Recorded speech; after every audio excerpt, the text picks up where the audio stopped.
No, I was thinking about this the other day, man. That kind of pisses me off. You know what I'm saying? Like, if a man walks up to me and says, I'm a woman, I have to respect him identifying as a woman, which is fine. I don't care. Okay. Do what you want to do with your life. As long as it's not hurting me personally, I don't care. But when we start trying to separate our lineage, people have a problem with that. And that's what I want from Kamala Harris. I want you to acknowledge us as foundational Black Americans. You could be like, hey, I'm not foundational, but I came to love the culture here of these people. You know what I'm saying? We will not be replaced. We will not be ignored because our vote matters. No, definitely. And you know what? I don't disagree with you, but I do want to, like, your explanation was great for it. But at the same time, it's like, so a person who isn't a foundational Black American, but they come here later and they're considered a Black American. I mean, they're not really. You're from somewhere. You have a lineage. You'd be like, okay, I'm from the Bahamas. I'm from Nigeria. You're from somewhere. I'm from America, bro, because they erased all my history and took all my everything from us. Absolutely. We had to create our own. Shout out to the Olympics having breakdancing. Anyways, back to Kamala and Trump. I wonder how disrespectful. Think about it. He's gonna get disrespectful, and she's gonna get disrespectful back. Yeah, she's not. Yep. She ain't gonna take the high road. You saw what she was at she had that one. She was talking earlier, and they're like, "Hey, either you want Donald Trump to win, or you're gonna shut up and let me speak." Pretty much. And even when she debated with Mike Pence, she was like, "Excuse me, excuse." She was being very, very civil. But this time, I think she understands who she's dealing with. She's dealing with an animal, so you gotta attack aggression with him. You know, it can't be childish aggression. It has to be straightforward. I'm not putting up with. No, you're not gonna talk down. I hit him with childish aggression. He ain't that witty. He funny, but I don't know if Kamala got jokes.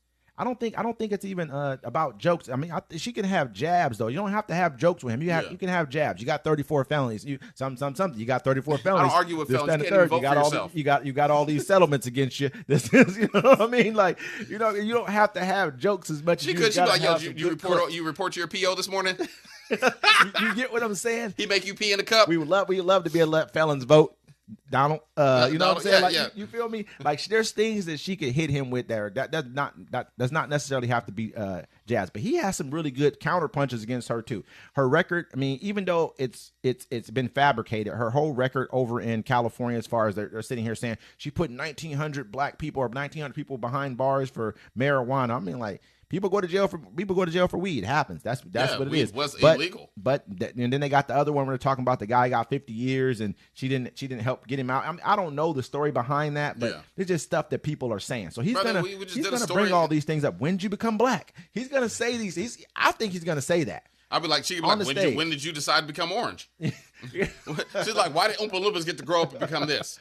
But I think, I mean, him having the actual gall to say that in front of what was that, the National Black Journalists Association or something like that. She's gonna be like, Oompa Loompa Doompa Doo.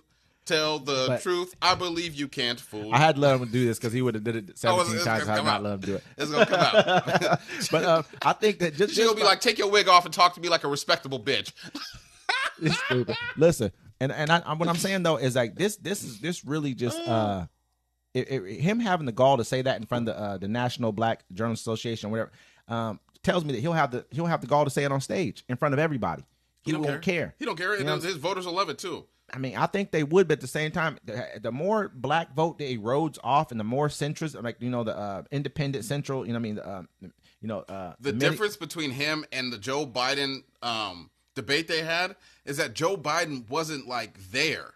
No, Donald Trump he had a horrible debate. Yeah, he did. He had a horrible debate.